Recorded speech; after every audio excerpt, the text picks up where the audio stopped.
Shri Mahakal traders. हमारे यहाँ पर पानी की टंकी, garden pipe, wire and cables, Prada pipe, Prada bracket, home decor light, outdoor light, garden light, interior light, झूमर, wall light, night lamp, imported home decor item, electric accessories, bathroom fitting accessories उपलब्ध है, जो आप wholesale व online order कर सकते हैं। संपर्क करने के लिए नीचे दिए गए नंबरों पर कॉल करें।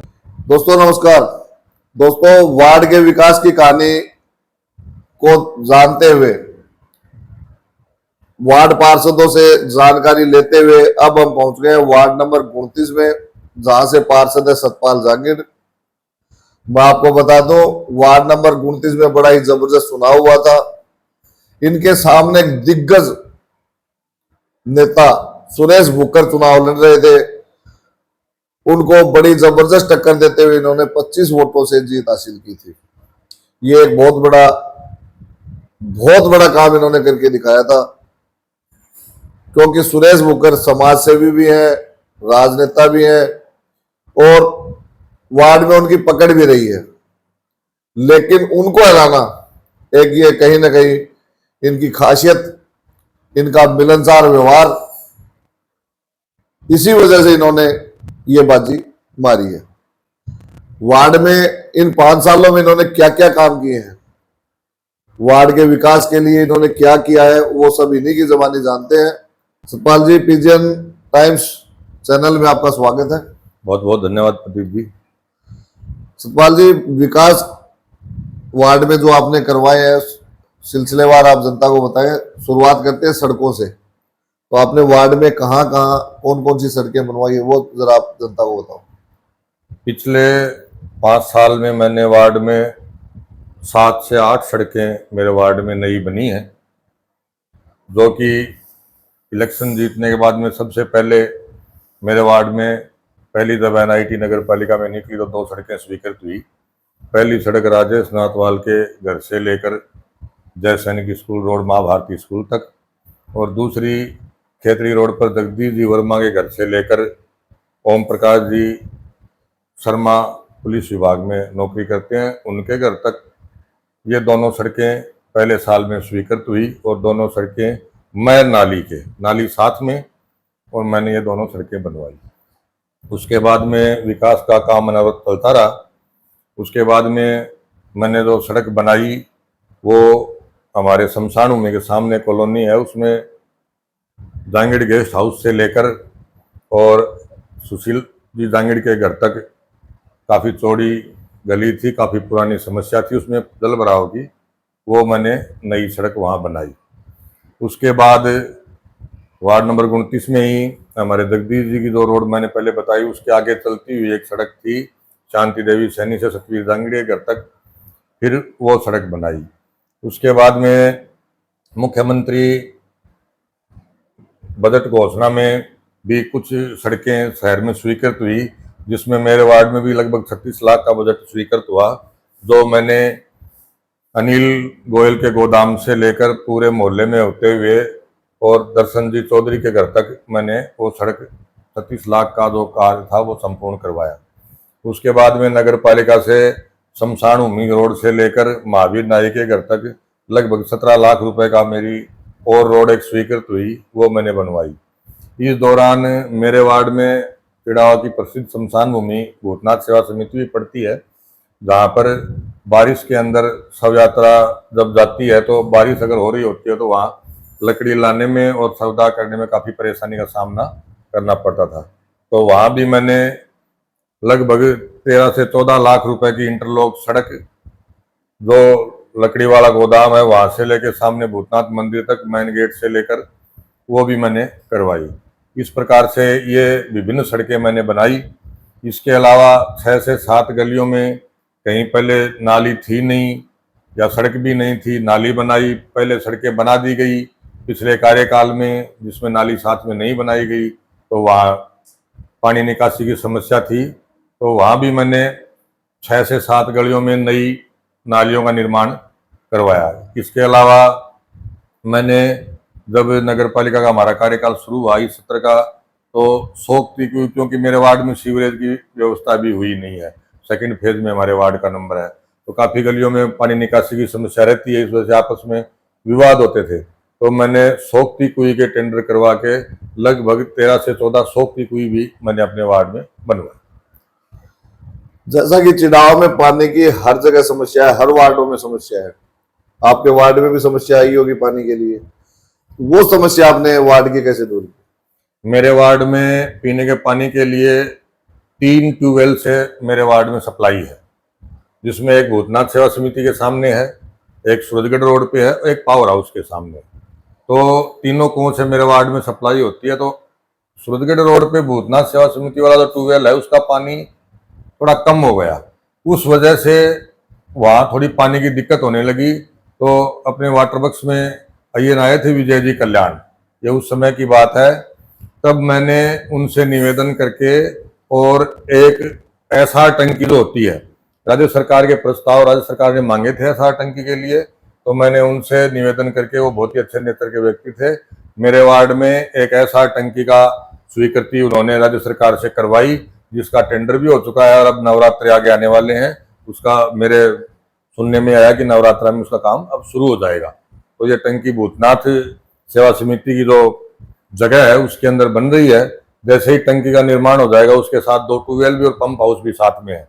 तो पानी की जो गर्मी में 1-1.5 महीने समस्या रहती है, सर्दी में तो इतनी समस्या चलो नहीं रहती, तो वो समस्या दूर हो जाएगी। इसके अलावा मैंने कांग्रेस का जब शासन था उस टाइम प्रयास करके हमारे चेयरमैन श्रीमती सुमित्रा जी सैनी के प्रयास से एक ट्यूबवेल भी मैंने नया स्वीकृत करवाया था, जो कि मोहल्ले वालों के आपसी विवाद की वजह से फिर वो आचार संहिता लग गई। 2 दिन तक वो मशीन लगी नहीं, 2 दिन बाद आचार संहिता लग गई। फिर जैसे ही सरकार बदली तो वो ट्यूबवेल जो है वो लैप्स हो गया।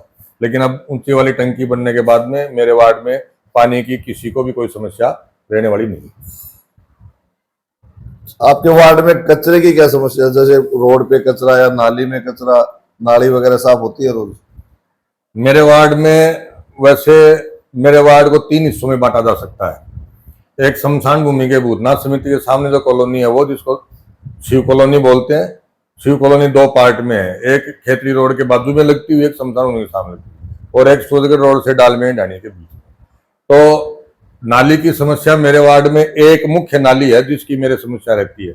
बाकी मेरे वार्डवासी जो हैं, जिस वार्ड में पार्षद जिन्होंने मेरे को चुना है, इतने समझदार हमारे यहाँ के नागरिक हैं मेरे वार्ड के, कि 5 साल में मेरे को झाड़ू निकालने के लिए, नाली साफ करने के लिए बहुत कम बार फोन करना पड़ता है, क्योंकि सभी लोग अपने घर के आगे की सफाई, नाली की भी और सड़क की भी खुद रखते हैं। कचरा इधर उधर कोई फेंकता नहीं है। 1-2 पॉइंट है, क्योंकि मेरा वार्ड में क्या है कि मेन रोड पड़ती है तो थोड़ा मार्केट का सिस्टम रहता है, तो दुकानदारों के लिए थोड़ी असुविधा होती है। शाम को जब वो दुकान मंगल करते हैं उसके बाद में कचरा 1-2 पॉइंट ये ना कचरा रहता है जो मेरे को उठवाना पड़ता है। एक जैसे नहीं कि स्कूल वाली हमारी रोड है जो प्रमुख रोड वार्ड के बीच से जाती है, उसमें नाली है जिसका अड़ुके स्कूल के सामने तक का पानी आता है, उसकी सफाई मेरे को हर 2 से 3 दिन करवानी होती है, क्योंकि लंबी नाली में पानी का फ्लो ज़्यादा रहता है, थोड़ा सा भी कचरा आ गया तो नाली ओवरफ्लो हो जाती है। उसके अलावा मेरे वार्ड में कचरे की नाली की ऐसी कोई विशेष समस्या नहीं है, कचरा प्रबंधन बिल्कुल ठीक है, डोर टू डोर गाड़ी आती है। इन्होंने जो बताया वो कहीं ना कहीं आपको भी सीखने की जरूरत है। इनके वार्ड में ऐसे नागरिक, ऐसे सभ्य नागरिक हैं जो अपने घर के आगे से खुद नालियां साफ कर लेते हैं, तो आप क्यों नहीं कर सकते? कचरा फिक्स जगह डाला जाता है, तुरंत उसको उठा दिया जाता है, तो आप ऐसा क्यों नहीं कर सकते? कचरे से निजात ही मिल जाएगी अगर आप इनके वार्ड के नागरिकों से कुछ सीख ले तो। इसके अलावा जो स्ट्रीट लाइटें हैं वार्ड में, उनकी क्या पोजीशन है? मेरे वार्ड में जितने भी बिजली के पोल लगे हैं, लगभग पोल पे कोई एक आध की तो मैं नहीं कह सकता, और वो भी मेरी नॉलेज में नहीं है, तो बाकी सभी पोलों पे स्ट्रीट लाइट लगभग लगी हुई है।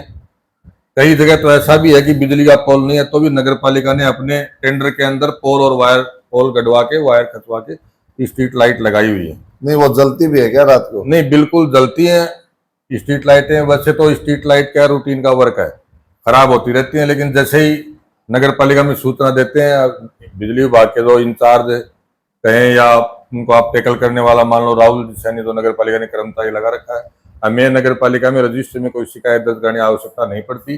जैसे उनको फोन करते हैं, सेम डे नहीं तो नेक्स्ट डे मोस्टली लाइटें ठीक हो जाती हैं। बिजली की, स्ट्रीट लाइट की ऐसी कोई समस्या नहीं है, कचरे की भी ऐसी कोई विशेष समस्या नहीं है।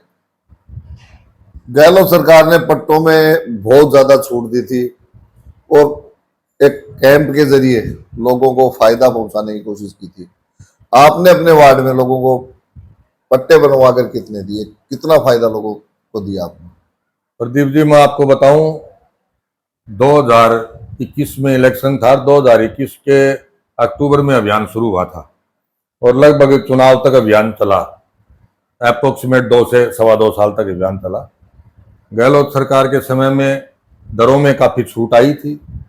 मेरा जो वार्ड पड़ता है उसमें आबादी भूमि का कोई हिस्सा नहीं लगता, इसलिए 69 क के तहत जो पट्टे बनते हैं वो मेरे वार्ड में नहीं आते।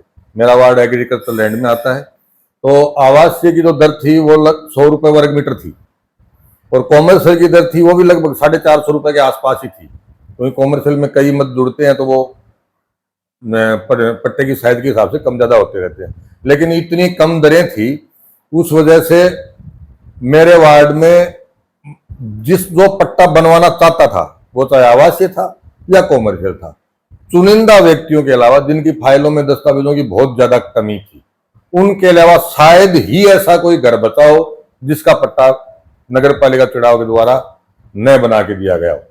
अभी भी कुछ फाइलें मेरे वार्ड की लगी हुई हैं। अभी राज्य सरकार ने अभियान दोबारा चालू किया है, लेकिन वो फाइलें बहुत सीमित मात्रा में है। अगर सारी फाइलों की काउंटिंग करेंगे तो वो 20 के अंदर ही सिमट जाएंगी, और वो भी वो उस हिसाब से रह गई थी कि उस समय कोई दस्तावेजों की या टेक्निकल कोई दिक्कत उसमें आ रही थी, कोई बाकी रहे, कागजों में कमी रह जाती है। हाँ। वार्ड की जनता से कुछ कहना चाहेंगे? वार्ड की जनता से मेरा यही निवेदन है, 5 साल आप लोगों ने मेरे को काम करने का अवसर दिया, यथासंभव जितना मेरे से हो सका उतनी मैंने वार्ड को साफ और स्वच्छ रखने में और नगर पालिका द्वारा होने वाले कार्यों में, वो चाहे विकास कार्य हो या अन्य पट्टे संबंधी या अन्य कोई दस्तावेज संबंधी कार्य हो, मैंने मेरी पूरी कोशिश जितना मेरे से बन पड़ा मैंने किया है। अगर जनता आगे आने वाले चुनाव में अगर मैं इलेक्शन में पार्टिसिपेट करता हूं और जनता ये तक देखती है कि भाई इसने पीछे भी खूब काम किया और मेरे काम से संतुष्ट है, तो आगे भी मेरे को मौका जरूर दे। ये थे हमारे साथ वार्ड नंबर 29 से सतपाल जहांगीर। जैसा जैसा इन्होंने बताया पूरा आप वीडियो देख रहे हैं। कहीं भी इन्होंने अगर जो दावे किए हैं, इन्होंने कहीं भी गलत बोला हो, कोई गलत आपके सामने बयानबाजी की हो, सड़क जहां बता रहे हैं वहां नहीं बनी हो, नाली जहां बता रहे हैं वहां नहीं बनी हो, लाइटें नहीं जल रही हो, तो कमेंट बॉक्स में आकर के आप कमेंट जरूर करें, ताकि हमें भी पता चले कि वार्ड पार्षद सच बोल रहे हैं या झूठ। क्योंकि हम आपको वार्ड 40 करने के बाद, पूरे वार्ड 40 पार्षदों के इंटरव्यू दिखाने के बाद आपको मौका देंगे कैमरे के सामने आने का। बेबाक आपकी बातें सुनी जाएगी और जनता तक पहुंचाई जाएगी। तब तक के लिए चैनल के साथ बने रहे। जय हिंद, जय भारत।